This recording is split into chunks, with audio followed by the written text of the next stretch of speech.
Listen, even though we were very disappointed by the Rookie's short break, they made up for it with an incredible episode. The Rookie Season 7 Episode 9 had a lot going on, and it's difficult to keep everything straight. However, James' life is in jeopardy, Nolan is hiding a ton of secrets, and Seth is just being Seth. While wildfires continued to burn, the Chenford content was excellent and the chemistry between Angela and Nyla was GOAT. Let's get started. Thousands of individuals are still recovering from the deadly LA wildfires. Therefore, it was dangerous for the Rookie to arrange an installment around a wildfire. It was taped earlier, of course, but it can occasionally be inappropriate or over the top to broadcast such content so soon after a natural tragedy. The Rookie benefited from the fact that the blaze wasn't the hour's most noticeable feature. I thus hope that some people found it less upsetting to watch. It was refreshing to see Bailey perform her real job well for a brief period of time without overpowering everything. For those who frequently remark on how the series depicts her doing everything but her job, it was a wonderful acknowledgement. The most terrifying part of the wildfire itself, however, was the brief danger it posed to Chenford's life and another setback for Seth, the eternal liar. Seth cannot be justified. I made several attempts to be lenient with him. Maybe it's something like his puppy dog eyes. But because of his pathological lying and beginner mistakes, this child is dangerous and a threat to everyone around him. The second Gray placed him on the phones, it was evident that things would fall apart. As it turned out, hanging up on the mayor was the least of his transgressions. There is a certain kind of foolishness and ridiculousness in Seth's refusal to take notes. By flaunting his bad memory or all the other small things he does when he thinks they're amazing, he isn't winning anything or proving himself the best. It's a good thing that first responders, and at this point I imagine any Los Angelino who considers it and forks over the cash, carry the metallic potato sack thing to hide underneath because failing to alert anyone about the compromised road could have cost Lucy, Tim, or any civilian their lives. The fire encroaching on the two was terrifying, and they had few options.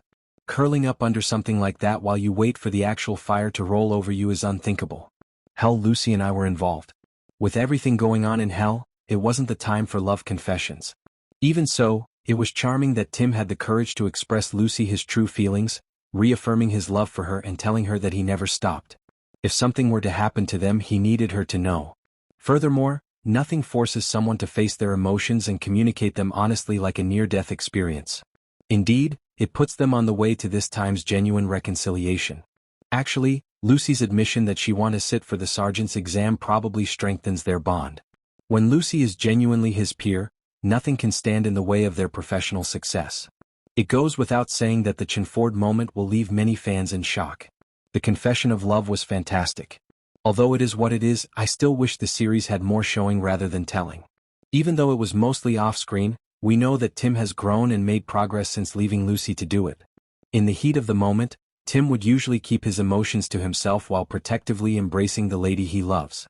However, he is now just as open emotionally as he is physically. These are noteworthy aspects of that romance in the character. But when Lucy receives the brick and her early aspirations of working undercover are dashed, I'm curious to see what her career prospects will be.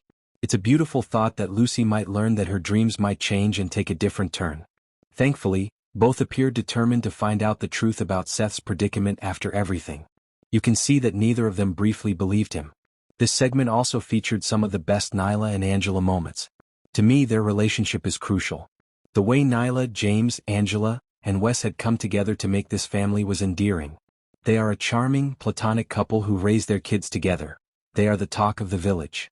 It was also wonderful to find out the name of Lopez's daughter, Amy, off-topic.